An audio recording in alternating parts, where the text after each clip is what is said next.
Guddu and the Magical Doordarshan. Chapter 1. That Strange Night. It was the year 1995. In a small town called Rampur, there lived a mischievous boy named Guddu.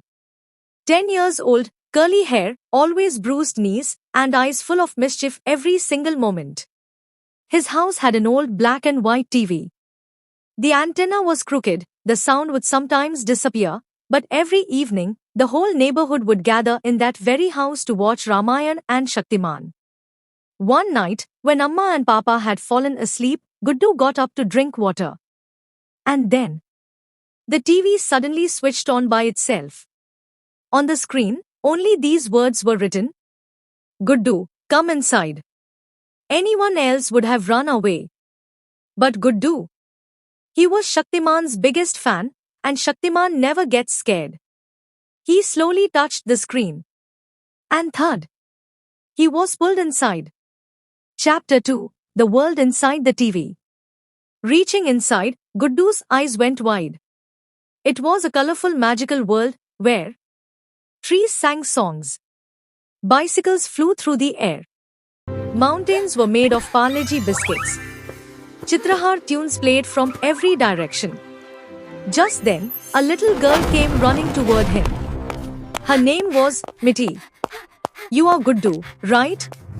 I knew you would come, she said, breathlessly. Who are you? And what is this place?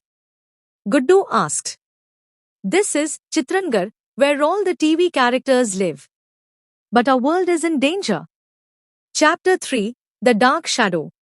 Miti told him that an evil force had arrived in Chitrangarh, the remote monster. This monster stole everyone's dreams. When your dreams are stolen, you become sad, you stop playing, you forget how to laugh.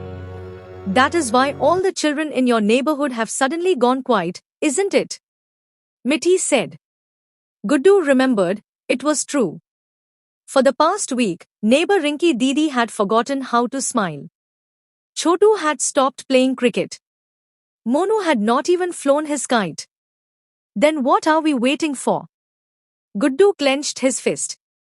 Chapter 4. 3 Tasks, 3 Keys. An old grandfather, Doordarshan Baba, appeared before them. White kurta, round spectacles, and a broken remote control in his hand. My child, to defeat the remote monster, you must find 3 magical keys. First key, the key of laughter. Hidden where there is the most crying. Second key, the key of friendship. Cannot be found alone, must be found together. Third key, the key of imagination. Only found by one who believes in the real world. Guddu and Miti set off. Chapter 5. The Key of Laughter. The first stop was the crying forest. Here, tears dripped from every tree. The sky was always covered with dark clouds. Even the fallen leaves on the ground would sob. How will we find the key here? Miti panicked.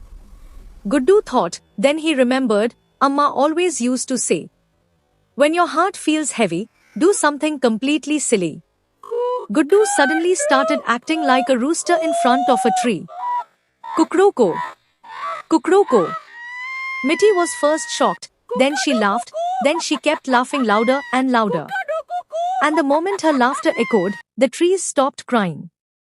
The clouds parted. In a golden light, the first key rose up from the ground. Chapter 6. The Key of Friendship. The second stop was the Mountain of Loneliness. The mountain was so tall that clouds covered its top. And the path was so rocky that climbing alone was impossible. Guddu tried to climb, he slipped. Miti tried, she fell. Just then, they met 3 more children on the path who were also lost. Bittu, who could run extremely fast. Nani, who was brilliant at solving puzzles. Jumbo, who was very strong but very cowardly. All 5 made a plan together. Bittu scouted the path ahead.